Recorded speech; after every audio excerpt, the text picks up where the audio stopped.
नमस्कार दोस्तों, स्वागत है आपका आज के मुख्य समाचारों में। दोस्तों यहां पर आपको देखने को मिलेंगी सुबह से लेकर शाम तक की तमाम बड़ी खबरें, मुख्य समाचार, ब्रेकिंग न्यूज अपडेट्स के रूप में। तो दोस्तों आप सभी लोगों से रिक्वेस्ट है इस वीडियो को ज्यादा से ज्यादा लाइक और शेयर करें। तो दोस्तों सीधे चलते हैं आज की पहली बड़ी खबर की ओर। प्रधानमंत्री नरेंद्र मोदी की हाई लेवल मीटिंग खत्म, कोरोना पर काबू पाने के लिए दिया 5 सूत्रीय प्लान।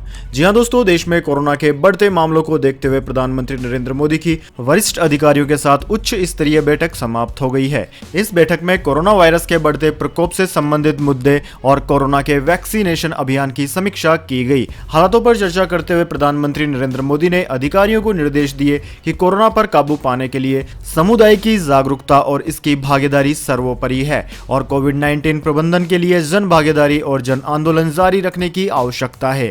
कोरोना के बढ़ते मामलों पर रोक लगाने के लिए प्रधानमंत्री मोदी ने अधिकारियों को 5 सूत्रीय प्लान बताया। प्रधानमंत्री मोदी ने उल्लेख किया कि टेस्टिंग, ट्रेसिंग, ट्रीटमेंट, कोविड के नियमों का पालन और वैक्सीनेशन यदि पूरी तरह गंभीरता और प्रतिबद्धता के साथ लागू की जाती है तो हम महामारी के प्रसार को रोकने में प्रभावी होंगे। साथ ही दोस्तों कोरोना से बचाव के लिए 6 से 14 अप्रैल तक देश भर में एक विशेष अभियान चलाया जाएगा। इसमें 100% मास्क का इस्तेमाल, व्यक्तिगत स्वच्छता और सार्वजनिक स्थानों, कार्यस्थलों पर स्वच्छता कितनी आवश्यक है इसके बारे में लोगों को जानकारी दी जाएगी। इसके बाद दोस्तों अगली बड़ी खबर, बीजापुर एनकाउंटर, 400 नक्सलियों ने घात लगाकर किया था हमला, हिडंबा और सुजाता संभाल रहे थे कमान।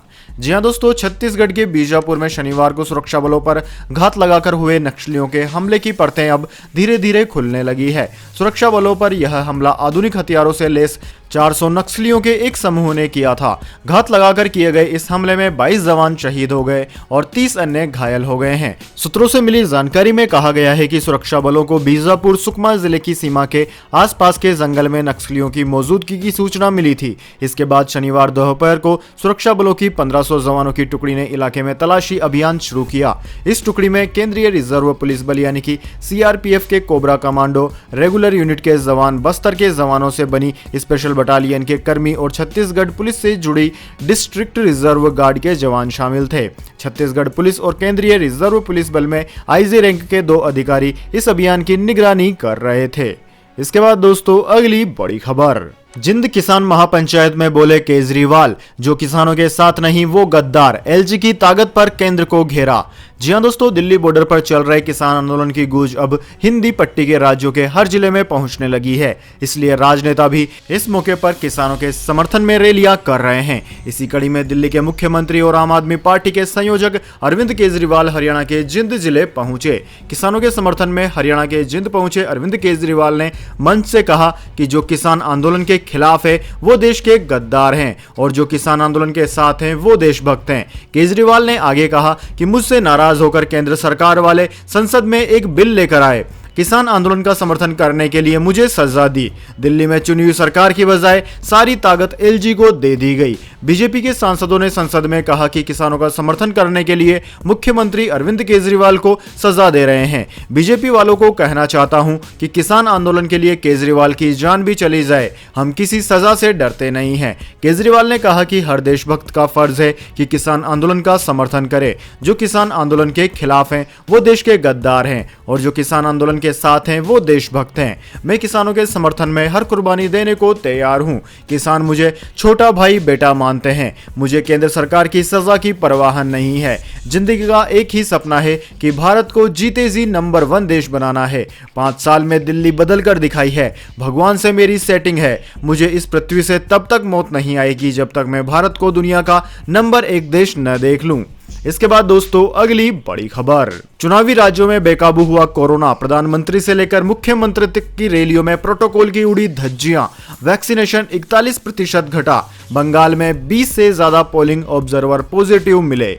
जी हां दोस्तों, देश भर में कोरोना की दूसरी लहर चल रही है और रोज आने वाले नए केस पहले के पीक के करीब आ चुके हैं। देश के अलग अलग शहरों में लॉकडाउन, नाइट कर्फ्यू जैसे ऑप्शंस इस्तेमाल किए जा रहे हैं, लेकिन जिन 5 राज्यों में विधानसभा चुनाव है उनमें कोरोना गाइडलाइन की धज्जियां नेता उड़ा रहे हैं। चुनावी राज्यों में सिर्फ केरल ही एकमात्र राज्य है जहां कोरोना के केस कम हुए हैं। बंगाल में 1 मार्च तक औसत 171 नए केस आ रहे थे, लेकिन 1 अप्रैल को यह संख्या बढ़कर 1274 हो चुकी है। तमिलनाडु में 1 मार्च तक औसत 474 कोरोना केस आ रहे थे, थे, लेकिन 1 अप्रैल को यह आंकड़ा 2817 पर पहुंच चुका है। असम में 1 मार्च को केसों की औसत संख्या 15 थी, लेकिन 1 अप्रैल से वहां 50 मरीज आ रहे हैं। दोस्तों, पश्चिम बंगाल में 1 अप्रैल को हुए दूसरे फेज के चुनाव के बाद 20 से ज्यादा ऑब्जर्वर कोरोना पॉजिटिव पाए गए हैं। चुनाव आयोग के अधिकारियों ने शनिवार को यह जानकारी दी। दोस्तों, चुनावी राज्यों में सबसे ज्यादा लापरवाही बरती जा रही है। केंद्र और राज्य सरकार दोनों ही यहां पर लापरवाही कर रही है। चुनाव की शुरुआत के बाद से बंगाल में 50 से ज्यादा बड़ी रैलियां और रोड शो हो चुके हैं। आगे के चरणों के चुनाव में इससे भी ज्यादा जनसभाएं होनी है। अभी तक प्रधानमंत्री से लेकर मुख्यमंत्री तक किसी की भी रैली में भीड़ कोविड नियमों का पालन करती नहीं दिखी। डॉक्टर केस में इजाफे को इसकी बड़ी वजह मानते हैं।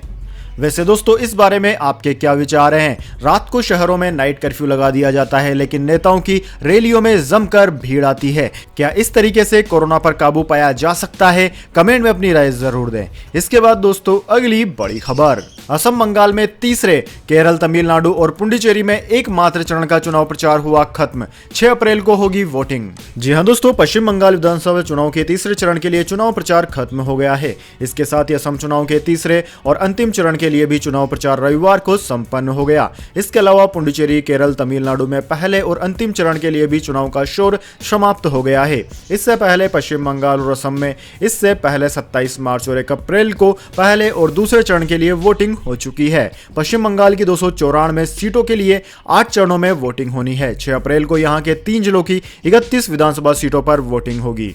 इसके बाद दोस्तों, अगली बड़ी खबर। 12वीं में टॉप करने वाले छात्रों को मिलेगा विदेश में पढ़ने का मौका। बड़ी है खुशखबरी। जी हां दोस्तों, राजस्थान माध्यमिक शिक्षा बोर्ड ने 10वीं और 12वीं की बोर्ड परीक्षा 2021 की डेट शीट जारी कर दी है। राज्य में 10वीं की बोर्ड परीक्षा 25 मई तक और 12वीं की बोर्ड परीक्षा 29 मई 2021 तक चलेगी। वहीं राजस्थान बोर्ड राज्य में स्वामी विवेकानंद राजकीय मॉडल स्कूल से 12वीं परीक्षा में राज्य में पहला स्थान प्राप्त करने वाली छात्रा को विदेश में पढ़ाई करने का मौका मिलेगा। बोर्ड की ओर से जारी सूचना के अनुसार राज्य में प्रथम आने वाली छात्रा को 4 वर्षीय डिग्री की पढ़ाई के लिए विदेश में पढ़ने का अवसर मिलेगा, जिसका सारा खर्च राज्य सरकार उठाएगी। बोर्ड ने इस संबंध में अपने आधिकारिक अकाउंट से ट्वीट कर जानकारी दी है।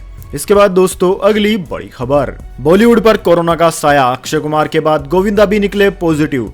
जी हां दोस्तों, बॉलीवुड में कोरोना वायरस का प्रकोप लगातार बढ़ता जा रहा है। एक्टर अक्षय कुमार के बाद अब गोविंदा भी कोरोना पॉजिटिव पाए गए हैं। फिलहाल गोविंदा होम क्वारंटीन में है और उनकी मेडिकल ट्रीटमेंट चल रही है। गोविंदा के प्रवक्ता ने एक्टर की तबीयत की जानकारी दी है। उन्होंने बताया है कि काफी सावधानी के बावजूद गोविंदा कोरोना पॉजिटिव पाए गए हैं। उनमें कोरोना के हल्के लक्षण है और वे अभी होम क्वारंटीन में है। गोविंदा की पत्नी सुजाता आहूजा ने एक्टर के संपर्क में आए लोगों से अपना कोरोना टेस्ट करवाने का आग्रह किया है। उन्होंने अपील की है कि सावधानी के तौर पर जो कोई भी गोविंदा के संपर्क में आए हैं वे भी अपना कोरोना टेस्ट करवा लें। गोविंदा ने अपने फैंस, दोस्तों और शुभचिंतकों से जल्द ठीक होने का आशीर्वाद मांगा है। इसके बाद दोस्तों, जान लेते हैं पूरी दुनिया और भारत में क्या है इस महामारी की ताजा स्थिति। तो सबसे पहले दोस्तों बात करते हैं पूरी दुनिया की। तो दोस्तों, पूरी दुनिया में इस वक्त तक इस महामारी के संक्रमितों का आंकड़ा 13,06,43,000 को पार कर गया है, जबकि दोस्तों मरने वालों की संख्या 28,44,000 के पार है।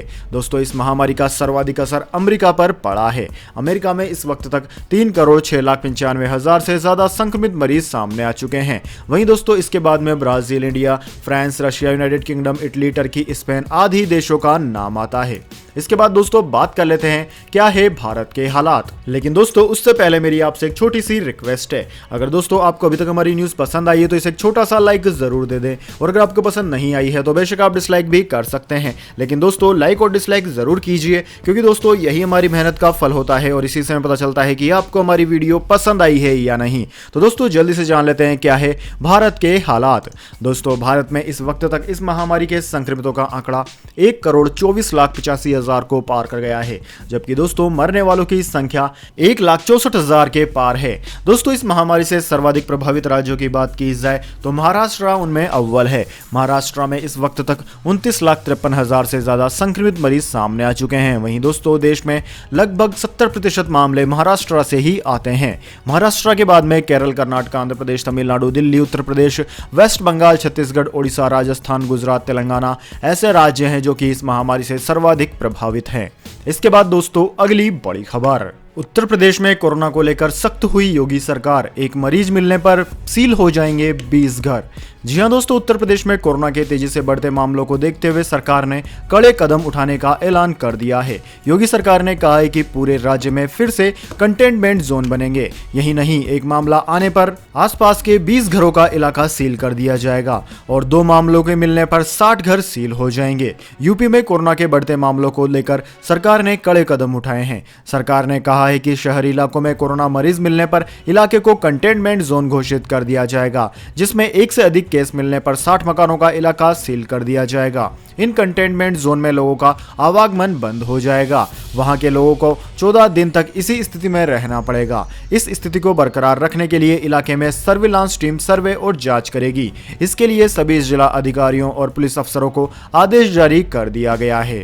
इसके बाद दोस्तों अगली बड़ी खबर, मौसम समाचार, जानिए अगले 24 घंटे और पिछले 24 घंटे के मौसम समाचार। तो सबसे पहले दोस्तों बात करते हैं बीते 24 घंटों की।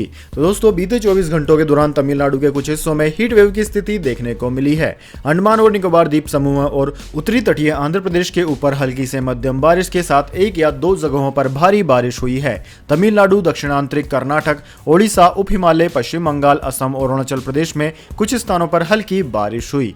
वहीं दोस्तों आगामी 24 घंटे की बात की जाए तो अगले 24 घंटों के दौरान जम्मू कश्मीर, गिलगित बाल्टिस्तान, मुजफ्फराबाद, लद्दाख और हिमाचल प्रदेश के कुछ हिस्सों में हल्की से मध्यम बारिश हो सकती है। अंडमान और निकोबार के उत्तरी द्वीप पर 1 या 2 जगहों पर भारी बारिश के साथ हल्की से मध्यम बारिश हो सकती है। वहीं दोस्तों तमिलनाडु, तटीय आंध्र प्रदेश, तेलंगाना और रायलसीमा के कुछ हिस्सों में हीट वेव की स्थिति जारी रहने की उम्मीद है। पश्चिमी राजस्थान और विदर्भ के कुछ हिस्सों में भी अगले 24 से 48 घंटों में हीट वेव की स्थिति आ सकती है। इसके बाद दोस्तों अगली बड़ी खबर, गोल्ड सिल्वर प्राइस टुडे, सोने चांदी के दाम में आज आई तेजी। जी हां दोस्तों, सोने और चांदी की कीमतों में आज थोड़ी तेजी देखने को मिली है। राष्ट्रीय राजधानी दिल्ली में सोने की कीमत बाजार खुलने के साथ 727 रुपए बढ़कर 44,917 रुपए प्रति 10 ग्राम हो गई। वहीं दोस्तों चांदी की बात की जाए तो चांदी 772 रुपए की तेजी के बाद 63,634 रुपए प्रति किलोग्राम पर रही है। इसके बाद दोस्तों अगली बड़ी खबर, पेट्रोल, डीजल और गैस सिलेंडर की रेट हो सकती है कम। सरकार ने कहा कच्चे तेल की घटती कीमतों का फायदा जनता को भी मिलेगा। जी हां दोस्तों, पेट्रोल, डीजल और एलपीजी गैस सिलेंडर के बढ़ते दामों से जल्द ही आपको राहत मिल सकती है। केंद्रीय पेट्रोलियम मंत्री धर्मेंद्र प्रधान ने कहा है कि पिछले कुछ दिनों से पेट्रोल, डीजल और एलपीजी के दाम घटने शुरू हो गए हैं। हमने कहा था कि जब अंतर्राष्ट्रीय बाजार में कच्चे तेल के दाम घटेंगे तो उसका पूरा फायदा हम ग्राहकों को देंगे। हमने वादे के मुताबिक इसका फायदा ग्राहकों को देना शुरू कर दिया है। कच्चा तेल $63 प्रति बैरल पर आ गया है। अभी कच्चा तेल $63 प्रति बैरल पर आ गया है, जो 5 मार्च को $70 के करीब था। यानी कि 1 महीने में इसकी कीमत में 11% की कमी आई है। लेकिन पेट्रोल, डीजल के दाम में 1% की कमी भी नहीं आई है। ऐसे में दोस्तों पेट्रोलियम मंत्री धर्मेंद्र प्रधान का यह बयान सच्चा नहीं लगता है। दोस्तों आपकी जानकारी के लिए बता दें, मोदी सरकार में कच्चा तेल अब तक 41% सस्ता हो चुका है और पेट्रोल फिर भी 26% महंगा हुआ है। यानी कि कायदे से तो तेल सस्ता होना चाहिए था, लेकिन यह उल्टा हो रहा है। कच्चा तेल तो 41% तक सस्ता हो गया और पेट्रोल 26% महंगा हो गया है। साथ ही डीजल की भी यही स्थिति है और घरेलू रसोई गैस सिलेंडर की भी यही स्थिति है। दोस्तों मोदी सरकार ने पेट्रोल पर टैक्स 3 और डीजल पर 7 गुना बढ़ा दिया है। इसके बाद दोस्तों अगली बड़ी खबर, गीता प्रेस के अध्यक्ष राधेश्याम खेमका का निधन, प्रधानमंत्री मोदी ने जताया शोक।